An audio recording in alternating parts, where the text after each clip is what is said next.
हाय, स्वागत है आपका मेरा YouTube चैनल पे। पाइथन के इस लेक्चर में हम स्ट्रिंग्स के बारे में सीखेंगे, यानी स्ट्रिंग्स कैसे फीड करते हैं, कैसे डिस्प्ले करते हैं, एक स्ट्रिंग की लेंथ कैसे निकालते हैं, एक स्ट्रिंग का फर्स्ट कैरेक्टर कैसे डिस्प्ले करते हैं, लास्ट कैरेक्टर कैसे डिस्प्ले करते हैं, एक स्ट्रिंग को कैरेक्टर वाइज कैसे डिस्प्ले करते हैं, और काउंट करना हो कि कितने वॉवल्स हैं एक स्ट्रिंग में वो सीखेंगे अपन। और एक स्ट्रिंग का केस चेंज करना सीखेंगे, अपर केस लोअर केस में बदलना, टॉगल करना। और ये भी सीखेंगे कि ये सेंटेंस जो यूजर ने डाला है वो टाइटल केस में है या नहीं है, कैपिटलाइज फॉर्म में है कि नहीं है। अच्छा, टाइटल केस क्या होता है? जब एक सेंटेंस में उसके हर वर्ड का पहला अक्षर कैपिटल में हो तो हम कहते हैं कि ये सेंटेंस टाइटल केस में। और कैपिटलाइज फॉर्म वो होता है सेंटेंस का पहला अक्षर कैपिटल में हो, बाकी सारे अक्षर लोअर केस में हो, तो वो सेंटेंस कैपिटलाइज फॉर्म में माना जाता है। तो ये सब अपन स्टेप बाय स्टेप सीखेंगे। इस लेक्चर में हम बहुत सारे प्रोग्राम्स प्रैक्टिकली सीखेंगे, कैसे स्ट्रिंग के अक्षर को टॉगल करते हैं, अपर केस को लोअर में कैसे बदलते हैं, लोअर को अपर केस में कैसे बदलते हैं, और टाइटल फॉर्मेट में कैसे बदलते हैं। ना केवल ये, हम ये भी सीखेंगे कि काउंटिंग कैसे करते हैं वॉवल्स की, है ना, और एक स्ट्रिंग को कैरेक्टर वाइज कैसे डिस्प्ले करते हैं। ये सारे प्रोग्राम्स हम सीखेंगे और बकायदा प्रैक्टिकली करके देखेंगे। जैसे फॉर एग्जाम्पल टॉगल वाला प्रोग्राम देखिए, आपकी स्ट्रिंग जो ओरिजिनल थी वो पाइथन क्लासेस में बिंटू थी, टॉगल करने के बाद देखो कैसे हो गया, स्मॉल लेटर्स कैपिटल में हो गए, कैपिटल वाले स्मॉल में हो गए, अपर केस में सारे कैसे कन्वर्ट हो जाते हैं, ऐसे आउटपुट आएगा, लोअर केस में ऐसे आएगा। ठीक है, टाइटल केस यानी हर वर्ड का पहला अक्षर कैपिटल में करना, ठीक है ना, तो वो कैसे किया जाएगा। और कैपिटलाइज कैसे करते हैं, यानी सेंटेंस का पहला अक्षर कैपिटल में और बाकी स्मॉल में हो जाए सारे, वो कैसे करते हैं, ये देख रहे हैं आप। और ये सारे प्रोग्राम्स हम प्रैक्टिकली करेंगे। ठीक है, तो इस लेक्चर को एंड तक देखिएगा। चलिए शुरू करते हैं। हमने लास्ट लेक्चर में डिस्कस किया था कि पाइथन के जो सीक्वेंसेस होते हैं वो तीन होते हैं, एक तो लिस्ट, एक होता स्ट्रिंग्स, एक होता ट्यूपल। तो आज हम सेकंड सीक्वेंस जो स्ट्रिंग्स होता है उसके बारे में डिस्कस करेंगे। पाइथन की जो स्ट्रिंग्स लाइब्रेरी है बहुत ह्यूज है, बहुत सारे मेथड्स हैं, उसमें बहुत सारे प्रोग्राम्स बनाए जा सकते हैं, और इतना पॉपुलर है स्ट्रिंग्स कि उसके ऊपर बहुत सारे क्वेश्चंस इंटरव्यूज में पूछे जाते हैं, एग्जाम्स में पूछे जाते हैं। तो मैंने इस स्ट्रिंग्स वाले लेक्चर को तीन पार्ट्स में डिवाइड किया है, बहुत बड़ा हो गया था, 11A, 11B और 11C। इस 11A वाले पार्ट में जो फर्स्ट पार्ट है स्ट्रिंग्स का, इसमें हम ये फंक्शन सीखेंगे। लेन जो लेंथ निकालता है, काउंट यानी काउंटिंग करता है स्पेसिफिक कैरेक्टर की, अपर यानी अपर केस में कन्वर्ट करता है, लोअर यानी लोअर केस में बदलेगा, स्वैप केस यानी टॉगल करेगा, बड़े अक्षर को छोटे में, छोटे को बड़े में करेगा, इस टाइटल चेक करेगा कि क्या सेंटेंस का हर एक वर्ड कैपिटल में है कि नहीं है, और कैपिटलाइज यानी सेंटेंस का जो पहला अक्षर है उसको कैपिटल में करेगा, बाकी सबको स्मॉल में कर देगा। और हम ये सारे प्रोग्राम्स करेंगे। एक स्ट्रिंग की कैसे लेंथ निकाली जाती है, एक स्ट्रिंग को कैरेक्टर वाइज कैसे डिस्प्ले करते हैं। जैसे मान लीजिए मैंने अपना नाम लिखा बिंटू, तो BINTU ऐसे कैसे डिस्प्ले होगा। एक सेंटेंस डालिए और उसमें वॉवल्स काउंट करो, वॉवल्स यानी AEIOU, है ना, कैपिटल एंड स्मॉल दोनों वॉवल्स को काउंट करके बताए। और टॉगल करो केस को, बड़े को छोटे में, छोटे को बड़े में, अपर केस में कन्वर्ट करो, लोअर केस में कन्वर्ट करो, टाइटल में कन्वर्ट करो। मैं टाइटल का मतलब वापस बता दूं, एक सेंटेंस डालो, उस सेंटेंस के हर एक वर्ड का पहला अक्षर अगर कैपिटल में कन्वर्ट कर दो तो हम उसको टाइटल केस बोलते हैं। और कैपिटलाइज का मतलब है सेंटेंस का सिर्फ पहला अक्षर कैपिटल में है, बाकी सारे अक्षर एंड तक, जब तक सेंटेंस खत्म नहीं होगा, सारे लोअर केस में होने चाहिए। लेकिन इसको हम प्रैक्टिकली कैसे करेंगे, प्रोग्राम्स के जरिए। अब जैसे देखो ये पहला क्वेश्चन हम कर रहे हैं, स्क्रीन पे लिखाएगा कि भैया आप अपना नाम डालो। मान लीजिए मैंने डाला बिंटू, तो एक्चुअली जब आप अक्षर डालेंगे बिंटू तो वो जाएगा कैसे, इंडेक्स लोकेशंस में, बिल्कुल जैसे हमारा न्यूमेरिकल एरे हमने किया था। मैं मान के चलता हूं कि आपने मेरे पिछले, ये 11वां लेक्चर है, तो पिछले आपने 10 लेक्चर्स पाइथन के देख लिए है ना। इसमें एक लेक्चर न्यूमेरिकल एरेस का भी है, बिल्कुल वैसा जैसे हमने न्यूमेरिकल एरे में देखा था कि जो भी अक्षर, जो भी डिजिट्स हम डालते हैं वो अपनी रिस्पेक्टिव मेमोरी लोकेशन में चले जाते हैं। और क्योंकि सीक्वेंसेस जो है वो जीरो बेस्ड होते हैं, यानी जो पहली लोकेशन होती है वो जीरो से स्टार्ट होती है। तो देखिए जैसे मैंने डाला बिंटू, तो इसका जो पहला अक्षर है बी, ये STR0 इंडेक्स लोकेशन में जाएगा, ये I STR1 इंडेक्स लोकेशन में जाएगा, एन जाएगा STR2 में, ऐसे करते करते, है ना। लेन फंक्शन क्या करता है, लेंथ गिनता है, लेंथ यानी कितने अक्षर हैं टोटल स्ट्रिंग में उसको निकालेगा, है ना, उसको काउंट करेगा। तो देखो मैं बता रहा हूं, ये देखो ये गिनेगा 1 2 3 4 5, तो L में जाएगा 5। इसका आउटपुट क्या आएगा इस प्रोग्राम का, the name entered is Bintu and its length is 5। ठीक है ना। इस प्रोग्राम को रन करने के लिए मैं इसको कॉपी करता हूं, स्पाइडर आईडी में गया और इसको पेस्ट कर दिया, और उसको रन करता हूं। एंटर योर नेम, मैं कुछ भी डाल सकता हूं, मैंने मान लीजिए बिंटू ही डाला। The name entered is Bintu and its length is 5। अगला क्वेश्चन क्या कर रहा है, हमको एक स्ट्रिंग को एक एक कैरेक्टर कैसे डिस्प्ले करते हैं वो समझाएगा। देखिए स्क्रीन पे लिखाएगा स्ट्रिंग डालो, आप कुछ भी डाल सकते हो, मैं प्रोग्राम को इजी करने के लिहाज से बिंटू ही डाल रहा हूं। जो बिंटू शब्द है वो str वेरिएबल को अलोकेट हो गया, ठीक है। लेंथ निकालो str की, लेंथ है 5, वो जो 5 वैल्यू है वो जाके n वेरिएबल को असाइन हो गई। The first character of string, the first character of Bintu is str0। इससे हमको कंफर्म हो जाएगा कि हमारे जो अक्षर गए थे वो इंडेक्स लोकेशन 0 से ही गए थे, है ना। तो str0 में क्या है, b, तो आउटपुट क्या आएगा, the first character of Bintu is b, ठीक है। Enter string will appear character wise, अब एक एक अक्षर करके प्रिंट करना है, BINTU। इसके लिए मैं क्या कर रहा हूँ, फॉर लूप यूज कर रहा हूँ। रेंज जाएगी उसकी 0 से लेकर 5 तक, और ये हम जानते हैं कि राइट हैंड साइड एक्सक्लूसिव होता है, यानी 5 तक नहीं जाएगा। 5 वैल्यू पे तो फॉर लूप टर्मिनेट हो जाएगा, 4 तक ही जाएगा ये लूप, है ना। तो i की वैल्यू 0 से लेकर 4 तक जाएगी। फर्स्ट राउंड में i की वैल्यू हो जाएगी 0, ठीक है। प्रिंट करो str0, यानी b प्रिंट हो जाएगा। फिर i की वैल्यू कितनी हो जाएगी, 1, str1 i प्रिंट हो जाएगा। फिर i की वैल्यू हो जाएगी 2, n प्रिंट हो जाएगा। फिर i की वैल्यू 3, t प्रिंट हो जाएगा। अब देख रहे हैं ना str3 लोकेशन पे t है। फिर i की वैल्यू हो जाएगी 4, str4 यानी u प्रिंट हो जाएगा। फिर i की वैल्यू हो जाएगी 5, जो कि अलाउड नहीं है, 5 पे तो टर्मिनेट होगा फॉर लूप, बाहर आ जाएगा। एक तो ये इन वाला सिस्टम है जिसमें आप इंडेक्स लोकेशन निकाल रहे हैं 0 से लेकर 4 तक। एक इन वाला है जिसके तहत एक एक अक्षर आपके इसको वेरिएबल अलोकेट होगा, जो इधर लेफ्ट हैंड साइड पे है। देखो ये दूसरा तरीका है आपका कैरेक्टर वाइज प्रिंट करने का, गौर से देखिएगा। फॉर अ कैर मैंने ऐसे एक वेरिएबल ले लिया। इन स्ट्रिंग, स्ट्रिंग के अंदर str में बिंटू है, ठीक है। तो इस स्टेटमेंट से क्या होगा, जो पहला अक्षर इसमें str वेरिएबल में, वो पहला अक्षर अ कैर वेरिएबल को अलोकेट होगा, है ना, और डिस्प्ले हो जाएगा, तो आपका b प्रिंट हो जाएगा। फिर अगला अक्षर जो str वेरिएबल में कौन सा है, i, वो अ कैर वेरिएबल को असाइन हो जाएगा, तो i प्रिंट हो जाएगा। फिर अगला अक्षर जो str में वो अलोकेट होगा, तो ऐसे करके एक एक अक्षर डिस्प्ले हो जाएगा, है ना। इसको भी रन करके देखते हैं। कॉपी किया और अगेन स्पाइडर पे गया, इसको सिलेक्ट करके डिलीट की दबा दिया और यहां पे पेस्ट कर दिया मैंने। मैं कोई भी स्ट्रिंग डाल सकता हूं, लेकिन इजी करने के लिहाज से मैं स्ट्रिंग बिंटू ही डालता हूं, है ना। देखिए the first character of Bintu is b, the entered string will appear character wise. ये कैरेक्टर वाइज हमने फॉर लूप इंडेक्स लोकेशन के जरिए से डिस्प्ले किया था। ये देखिए BINTU, और ये इन कीवर्ड के मदद से है, जिसमें एक एक अक्षर स्ट्रिंग का उठा के इस वेरिएबल को असाइन करेगा और डिस्प्ले करेगा। देख रहे हैं आप अगला प्रोग्राम। इस क्वेश्चन में हम क्या कर रहे हैं, काउंटिंग ऑफ वॉवल्स कर रहे हैं, है ना।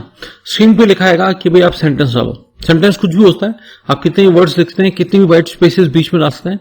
मैंने इजी करने के लिहाज से एक छोटा सा सेंटेंस डाला, लेट अस गो आउट, ठीक है। तो ये late us go out, S को अलोकेट हो गया। लेंथ निकालो एस की। देखो मैं बता दूं आपको, लेंथ के अंदर ये व्हाइट स्पेसेस भी आती हैं, तो कंप्यूटर काउंट करना शुरू करेगा। 1 2 3 4 5 6 7 8 9 10 11 12 13 एन को अलोकेट हो गया। काउंटिंग, जो वॉवल्स हम काउंट करेंगे उस वेरिएबल को मैं इनिशियलाइज कर देता हूं। वो वेरिएबल मैं सी ले रहा हूं, उसको 0 कर दिया।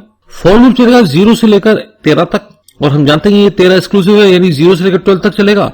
और हमारे काम के अक्षर है भी 0 से लेकर 12 तक। आप देख रहे हैं क्या S0 में A है क्या, या और ऑपरेटर।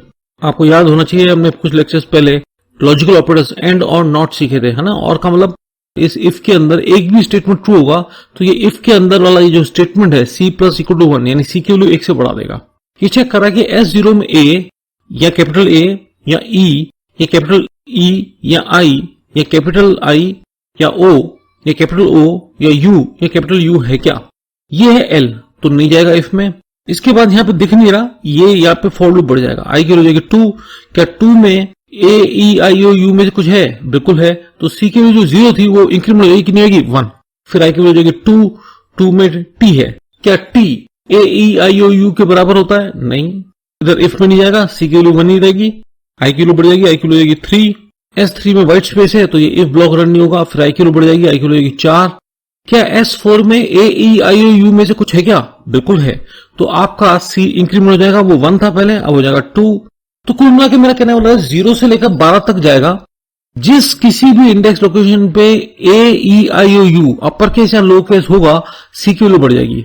जब ये फॉर लूप खत्म होगा तो हमारे C के अंदर जितने भी वॉवल्स हैं उसका काउंट चला जाएगा, है ना। तो स्क्रीन पे लिखाएगा the number of vowels in the sentence are, और जो वैल्यू सी में होगी। मैं इस प्रोग्राम के जरिए आपको 3 तरीके से काउंटिंग करके दिखा रहा हूं। एक तो ये हुआ, एक है काउंट मेथड की मदद से। काउंट क्या करता है? काउंटिंग करता है किस अक्षर की, इसकी, ठीक है, किसके अंदर, इस एस नाम के सेंटेंस में इस ए को काउंट करेगा। ये 0 और n लोकेशन है कि भाई 0 इंडेक्स लोकेशन से शुरू करो, n यानी कितना 13 है, लेकिन वो एक इससे एक्सक्लूसिव होता है यानी 12 तक। हाँ, 0 से लेकर 12 तक की रेंज में कहीं पे भी एस में अगर ए आया है तो वो काउंट करो, अगर कैपिटल ए आया है तो काउंट करो, ई आया है तो काउंट करो, कैपिटल ई आया है तो काउंट करो, आई आया है तो काउंट करो। कुल मिला के मैं ये कहना चाहता हूं, काउंट मेथड क्या करता है, जो रेंज आपने बोली उसके अंदर जो स्पेसिफिक कैरेक्टर है और जो कॉल कर रहा है उस स्ट्रिंग के अंदर, उस सेंटेंस के अंदर, कुछ भी होता है, स्ट्रिंग या सेंटेंस, वो काउंटिंग करता जा रहा है। तो क्या मैं ये जो मैंने लिखे हैं डबल इक्वल टू करके कंपेरिजन कर रहा हूं, उसके लिए काउंट यूज कर सकता हूं? क्यों नहीं, ठीक है ना। काउंट से आप जरूरी नहीं कि आप सिर्फ एक कैरेक्टर ही काउंट करें, आप पूरी स्ट्रिंग, एक सब स्ट्रिंग भी काउंट कर सकते हो, ठीक है ना। अब ये काउंट मेथड से भी ये वॉवेल्स काउंट हो जाएंगे और वो काउंट होकर किसमें चला गया, टी में प्रिंट हो गया। The number of vowels in the sentence R T. एक और तरीका है, अगर मैं ये स्टार्टिंग और एंडिंग लोकेशन नहीं दूं काउंट में, तो क्या करता है, डिफॉल्ट स्टार्टिंग लोकेशन 0 लेता है और default length of the string लेता है। यानी क्या मैं ये बोलना चाहता हूं कि 0 और n नहीं लिखा तो क्या ये बाय डिफॉल्ट उतना ले लेता है? बिल्कुल। ये दूसरा सेंटेंस जो ये काउंट करने का ये लिखा ही इसलिए है, आपको ये बताने के लिए कि भैया काउंटिंग में अगर आप 2 पैरामीटर मिसिंग करते हो तो वो डिफॉल्ट माने जाते हैं। कौन सी? स्टार्टिंग लोकेशन और एंडिंग लोकेशन, दोनों डिफॉल्ट माने जाते हैं और दोनों 0 और लेंथ ऑफ द स्ट्रिंग मानी जाती है। इससे भी वही काम हो रहा है जो इस स्टेटमेंट से हो रहा था, बिल्कुल। तो इससे क्या होगा, सारे वॉवेल्स काउंट होके किस में चलेंगे, वी में, ठीक है। फिर क्या होगा, the number of vowels in the sentence are we, है ना। इसको भी प्रिंट करके देखते हैं। ये कंट्रोल सी करे कॉपी किया, सिलेक्ट करके डिलीट की दबाया, कंट्रोल वी से पेस्ट किया और रन करता हूं। एंटर अ सेंटेंस, मैंने लिखा let us go out. The number of vowels in the sentence are 5। तीनों से एक ही आउटपुट आ रहा है, यानी ये तीनों ही एक ही काम कर रहे हैं, है ना। Lower and upper case vowels count कर रहे हैं। और देख भी लेते हैं अपन, एक तो ये ई है, ये यू है, 2 हो गए, ये 3 है, 4 ओ, ये 5। एक प्रोग्राम और, ये प्रोग्राम क्या कर रहा है देखिए। इसमें मैं एक सेंटेंस पहले लेता हूं, पाइथन क्लासेस बाय बेंटू। वो सेंटेंस मैंने किस वेरिएबल को अलोकेट कर दिया, एस को। स्क्रीन पे लिखा है original string is Python classes by Bentu, यानी एस के अंदर जो भी है सेंटेंस वो आ जाएगा। String after toggling the case is, ये स्वैप केस क्या करता है, टॉगल करता है। टॉगल करता है यानी अपर केस अक्षर को कैपिटल में बदल देगा और कैपिटल को लोअर केस में बदल देगा, है ना। तो यानी ये जो पाइथन क्लासेस बाय बेंटू है, तो ये पी जो कैपिटल में है ये स्मॉल हो जाएगा, और ये जो वाई टी एच ओ है ना ये पूरा अपर केस में हो जाएगा, ये सी स्मॉल में हो जाएगा, ये बाकी जो है वो कैपिटल में हो जाएगा। यानी ये टॉगल कर रहा है। String in upper case is S dot upper. Swap case method toggle कर रहा था, अपर मेथड क्या करता है, सारे अक्षर को, किसके, इस एस वेरिएबल के अंदर जो भी सेंटेंस या स्ट्रिंग है उसको अपर यानी सबको कैपिटल में बदल देगा। वो इनिशियल क्या है उससे मतलब नहीं, जो अगर कैपिटल है तो कैपिटल में रहने देगा, जो स्मॉल है उसको अपर केस में बदल देगा। और सिमिलरली ये लोअर फंक्शन क्या करेगा, आपके सारे अक्षर को किसी भी फॉर्मेट में उसको वो किस में बदल देगा, लोअर केस में, स्मॉल लेटर्स में, ठीक है। इस टाइटल क्या करता है, देखो मैं फिर से बोलता हूं, टाइटल एक टर्म है जिसके अंदर सेंटेंस का हर वर्ड का पहला अक्षर कैपिटल में हो। तो इस टाइटल क्या करता है, अगर पहला अक्षर हर वर्ड का कैपिटल में है तो ट्रू देगा, बुलियन वैल्यू, वरना फॉल्स देगा, ठीक है ना। फिर इस पाइथन क्लासेस में बिंटू में बी जो है ना, ये वर्ड, बाकी तो सारे आपके हर वर्ड का पहला अक्षर कैपिटल में, लेकिन बाय का जो ये बी है ना ये स्मॉल में है, तो ये इस टाइटल फॉल्स देगा। तो ये इफ ब्लॉक में नहीं जाएगा। ये जो लाइन है ना, every words of the sentence, और ये जो लाइन है पाइथन क्लासेस में sentence starts with upper case, ये इफ ब्लॉक नहीं चलेगा, क्योंकि मेरा जो बाय है ना, बाय का जो बी है ये स्मॉल लेटर में होने के कारण ये सेंटेंस जो है ये अब टाइटल नहीं रहा, है ना। अच्छा, ये प्रूव करने के लिए कि ये फॉल्स दे रहा है, मैंने ये लाइन प्रिंट कराई है, इसको देखो, इससे क्या होगा, स्ट्रिंग एस में क्या है, Python classes by Bintu is in title case, और इस टाइटल ये फॉल्स रिटर्न करेगा। तो इससे कंफर्म हो जाएगा कि ये इफ क्यों नहीं चला। इस टाइटल तो क्या करता है, ट्रू या फॉल्स बताता है, लेकिन ये जो टाइटल मेथड है ना ये कन्वर्ट करता है, यानी इसके सेंटेंस के हर वर्ड के पहले अक्षर को कैपिटल में बदलेगा। तो ये बाकी तो वैसे ही है ना, ये बी को कैपिटल में कर देगा और किसको एलोकेट करता है, टी को। देखो मैं यहां पे बता दूं, स्ट्रिंग है इम्यूटेबल, इम्यूटेबल का मतलब अनमॉडिफाइबल, अनमॉडिफाइबल यानी जो ओरिजिनल स्ट्रिंग है उसमें मैं चेंजेस नहीं करूंगा, डिस्प्ले करना चाहो आपकी मर्जी, लेकिन आप चाहते हो कि बदल के टाइटल में मुझे इसी स्ट्रिंग में दो, तो नहीं करेगा, आपको दूसरी स्ट्रिंग में मॉडिफाई करके डालना पड़ेगा, ठीक है ना। आप देख रहे हैं इधर मैंने टी क्यों लिखा है, क्योंकि ये जो ओरिजिनल स्ट्रिंग है इम्यूटेबल है, नॉन मॉडिफाइबल है। ये क्या करेगा, हर वर्ड के पहले अक्षर कैपिटल में बदल के किस वेरिएबल में डाल रहा है, टी में, इन टाइटल फॉर्म में। और ये जो टी का प्रिंट होगा तो आपका आएगा पाइथन क्लासेस बिंटू, लेकिन इसमें हर वर्ड का पहला अक्षर यानी ये जो बी है ये भी किस में आ जाएगा, अपर केस में, ठीक है। अब आ रहा कैपिटलाइज। कैपिटलाइज में पहले से बता दूं, मैंने इधर लिख भी दिया है। ये क्या करेगा, सेंटेंस के पहले अक्षर को कैपिटल में बदलेगा, बाकी सारे स्मॉल में कर देगा। यानी पाइथन का पी कैपिटल में, बाकी सारे किस में हो जाएंगे, स्मॉल लेटर में। इसको रन करके देख लेते हैं। सिलेक्ट की, डेल्ट की दबाया, ये देखिए, ये आप देख रहे हो string after toggling the cases, आप देख रहे हैं ये टॉगल हो गए सारे अक्षर। तो कैपिटल वाला स्मॉल में हो गया, स्मॉल वाला कैपिटल में हो गया, देख रहे हैं आप। फिर ये अपर केस वाला देखो सारे अक्षर कैपिटल में हो गए, लोअर केस वाला सारे स्मॉल लेटर्स में हो गए, ठीक है। Python classes by Bintu is in title case false, क्योंकि वो आपका जो बी है ये कैपिटल में नहीं था। स्ट्रिंग इन टाइटल फॉर्म में, और ये देखो ये टाइटल मेथड से कन्वर्ट हो गया टाइटल फॉर्म में। और कैपिटलाइज में क्या बोल रहा था मैंने आपको, सिर्फ पहला अक्षर सेंटेंस का कैपिटल में होगा, बाकी सारे के सारे किस में होंगे, स्मॉल में। देखिए यहां पे स्ट्रिंग खत्म नहीं हुआ है, स्ट्रिंग्स के 2 और लेक्चर है, 11B और 11C, वो जरूर देखिएगा, तभी आपको स्ट्रिंग की पूरी जानकारी मिल जाएगी कि पाइथन में कौन कौन से मेथड्स हैं जो बहुत पॉपुलरली यूज होते हैं, है ना। अगर आपको लेक्चर समझ में आया है तो आप मेरे चैनल को सब्सक्राइब कीजिए, वीडियो को शेयर कीजिए दोस्तों के साथ, और कमेंट्स जरूर लिखिए। Thanks for watching the video, have a nice day.